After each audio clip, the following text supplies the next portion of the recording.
Good afternoon. Today is Thursday, July 2nd.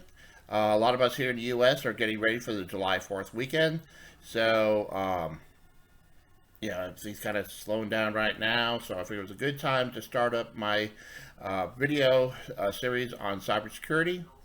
Apologize for those who've been following me for the last few weeks. I've been busy with a little bit of HVAC emergency at my house at Studio A. So it was very humid, very hot, really not good conditions for videotaping. Also, I was taking care of a new associate of mine who is his experience in the cybersecurity field, however, not within the government realm or the DoD environment. And I wanted to make sure that she was properly trained, uh, especially since she'll be representing me in some cases. And I just wanted to make sure that she had the proper training. She's on her way, and hopefully within the next few weeks we can get her in the middle of things. So anyhow, um, when I was training my associate, I was trying to think of going to the other extreme where there's a lot of people who want to get into the cybersecurity field. There's a huge shortage of people who practice in the field. There's an ever growing need for cybersecurity professionals, and there's a few reasons why. One, it's an evolving, the threats out there are constantly evolving. Also, two, the technology is evolving. A lot of you might have heard of the Internet of Things. So that means like everything from your kitchen appliances back there to my car out there to things that you use every day and things in the hospital are becoming more and more web enabled. So there's more to protect, more forms of technology. In some cases, your average car now has about 100 IT systems. There, and yeah, it may not look like a computer, but if you're talking about a control system, about how much fuel goes into your engine, or how much air, or things that monitor the air pressure in your tires, or other things in your car, there's about 100 different systems. Plus, like when cars become more and more web enabled, when you have Wi-Fi in cars and contact with OnStar and things like that, there's more things to protect. So that's the good news, is that there's plenty of work to go around. There's a lot of companies hiring. So, what? Let's say you're a novice. Let's say you're a junior or senior in high school, and you're pretty good with computers, and you think about having to, working in the cybersecurity field because it looks cool, and or you're somebody who decides, okay, a few years down the line, you want to have a more interesting career, or something where it's more stable. You know you're going to be in your services are going to be needed, and but you may not have your typical computer science background. So let's discuss from getting to point A to point B. Point A, you are interested, you want to know more about it, and here's where we can help. Point B is you're on your way to becoming a cybersecurity professional, like myself. So let's discuss some things.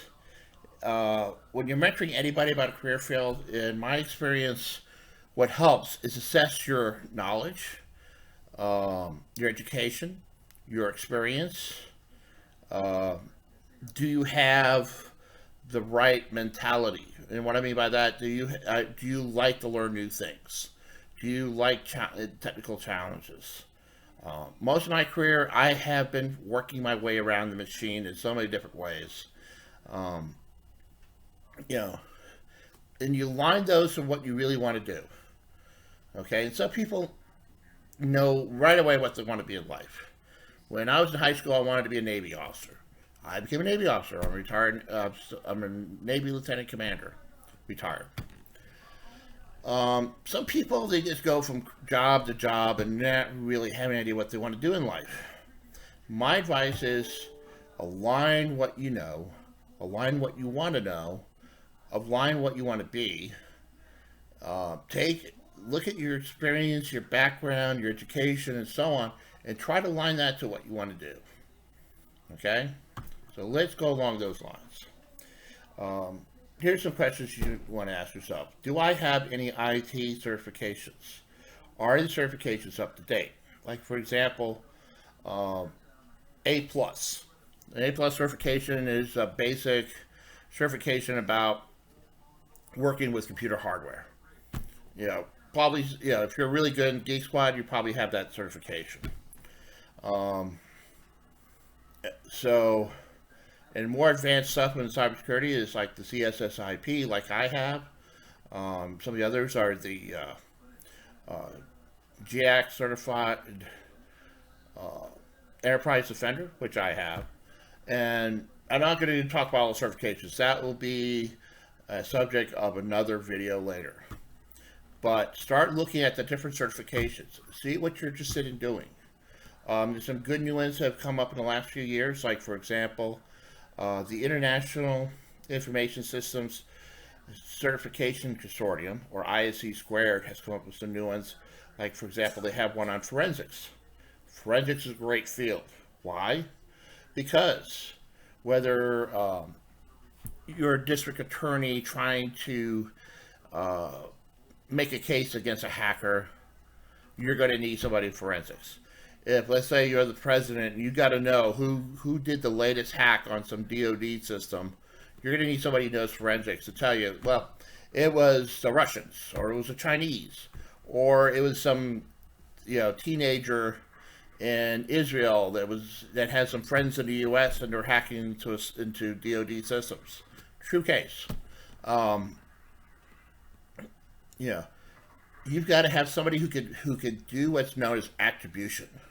Say, this looks like the work of so and so, and with pretty good reasoning, and maybe even something that would stand up in court. So, take a look at the different certifications on there. Google them. Go to the certification bodies like ISC Squared, SANS. There's a few others out there. I'll try to list them up here as I do the editing later. See what piques your interest. Also, too, look at the education that's out there. When I was just starting in cybersecurity back in the 1980s, there wasn't anything. Nobody had a cybersecurity degree. Computer science was basically learning how to program, and maybe a few introductory classes of this. This is computer literacy. This is what a CPU does, and then for the most part, you had to learn how to program. And I don't like program. I don't have the patience for it. That's why I let other people do it. But I know how to lock down a system. I know how to make sure I know safe security practices that you should take to heart. So that's my specialty. However, if you take a look at the education, that should set you up. There's a lot of new programs down the line, depending on how far you want to go. Evaluate them. Take a look at, ask some people that are in the field, to ask them where they went for school. And it doesn't necessarily have to be a classic computer science degree. There's some schools out there that are more vocational and they focus specifically on cybersecurity. I would say probably have a little bit more open education where you're looking at computer science as a whole, how IT is developing, because the field is ever changing. There's certain trends you got to look for, and so on. All right. Now, develop a plan. Okay, if you're, let's say, you're in high school or you're relatively just starting out college, plan your major, plan your education that's going to fit yourself, that will align yourself to a cybersecurity field. Okay, take those computer science courses, take some management courses, because a lot of what I do on a day-to-day basis is not necessarily on the technical side. Again, I'm fairly senior. Learns how the management works, because a lot of times what you have to do is risk management, and a lot of times you have to quantify. Taking these security measures will cut your risk by such and such a percent, or find cost-effective means to protect the system. Okay, so it isn't all just ones and zeros. You have to learn management. You have to learn program development. leadership in some cases. There have been some situations where I've had to lead a cybersecurity team to get it to work well. So make sure it's all not just pushing buttons on a keyboard. Make sure that you have what it takes in the long run to lead a cybersecurity team. Okay? So, take a look at the IT training courses and certificates for people with no experience. It depends you have to ask yourself, what do you like to do?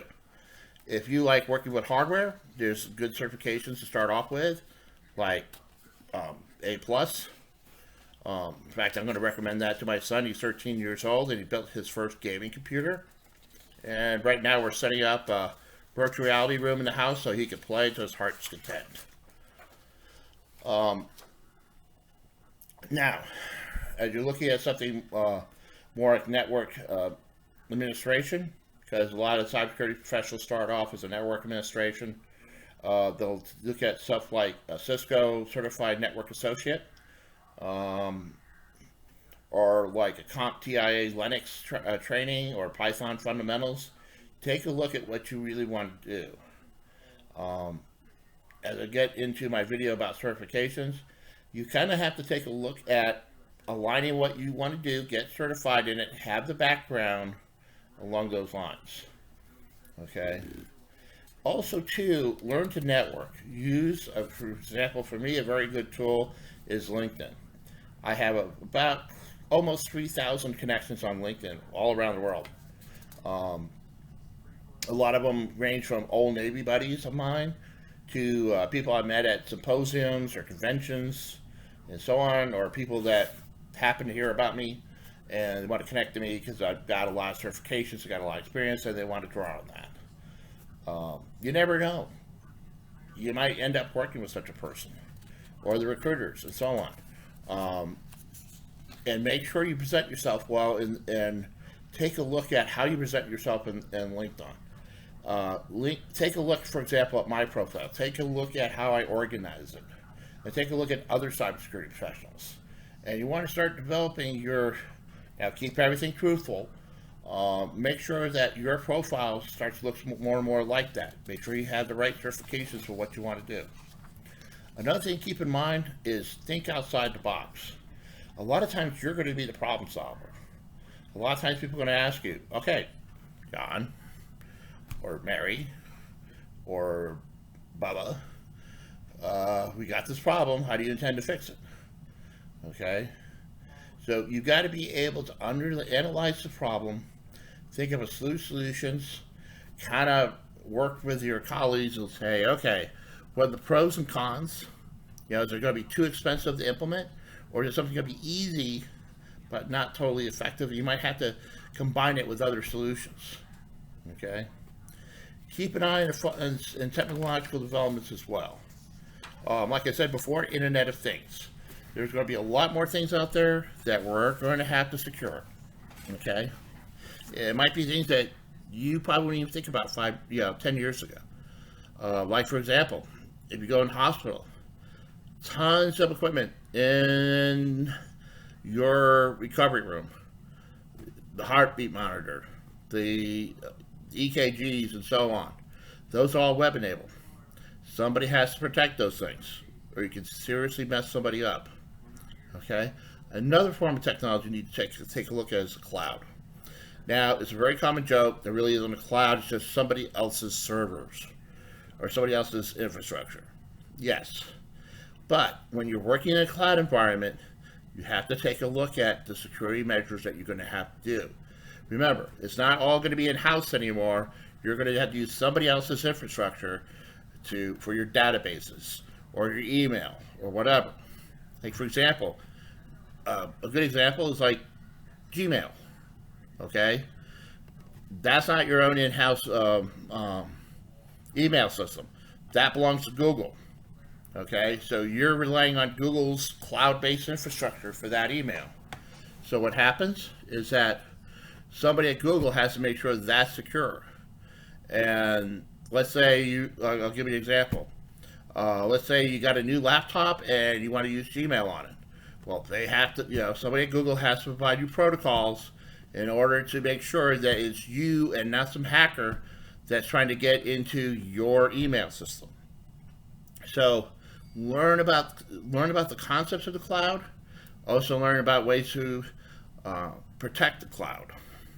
Best way I can say it. Another thing to take a look at is encryption technology. Encryption technology is getting bigger and bigger and bigger, especially where you have to kind of protect that encryption software from cradle to grave, from the time it's created to the time it's no longer used. I've been a ComSec custodian, and a ComSec manager, and a ComSec inspector within DoD and Department of Homeland Security, and there's a lot of procedures. And you don't want to say, in the Navy we have an expression about losing the bubble. That means you lose the situational awareness of what's going on. Make sure you know what's going on in the encryption. Also, there's a lot of encryption trends you need to keep track of, and understand concepts like PKI, private key infrastructure. So learn those technologies. Also, the big thing also too is deep learning, including artificial intelligence and machine learning. Okay, you probably heard a lot about artificial intelligence at use. Yeah, especially, for example, an easy one, social media. All right. You can, like for example, if you go to, I've had this happen in the past, you go to a restaurant at Disney World, like Disney Springs is part of Disney World, and it has like a lot of restaurants, stores, and so forth. One time I was sitting in a restaurant, I went on Facebook, I was commenting how great the place was. 30 seconds later, I get an ad popped up in Facebook. Hey, let's go to, you should check out the place next door. It's lots of fun and stuff like that.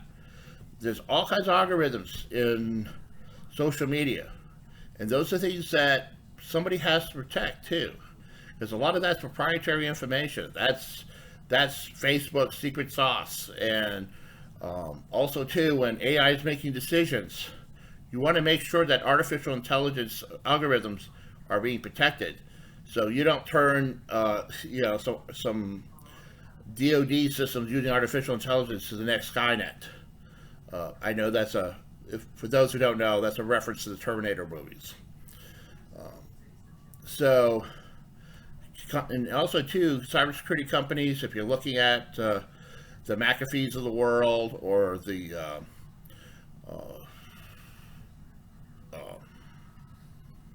other companies that do big cybersecurity, they're using artificial intelligence systems to detect viruses and predict where they might be going, or to pick up little patterns and things, and maybe predict where the next attack might be occurring. Okay, there's a lot to learn. Now, some people would ask, what kind of salaries are you looking at? Entry level, maybe about 40K just starting out, but that's not bad. Average salary, depending where you are, is between 67 to 90,000. Some of us who have a lot of certification, education, and experience, a lot more than that. I'll just say I'm in the mid 100s and just leave it at that. Some people are making more. It depends on how bad they need you at a particular place and time. So just kind of keep that in mind. Yeah, so it's definitely a career field with benefits. So I just wanted to get you just going where, start thinking about what you want to do. We're going to talk more about this in future videos. Meanwhile, have a safe and great day. If you want to see more of my videos, please hit the subscribe button down there and hit the like, please, so I can get more, I can help make better and more videos. Also, please consider little URL is going to be up there for my Patreon account. Please check that out and try to give me a shout out about future videos, and I'll put some special videos out there that aren't out there for common consumption, and give you a shout out for supporting my efforts. All right, enjoy your weekend. I'll see you guys later. Be safe. Take care.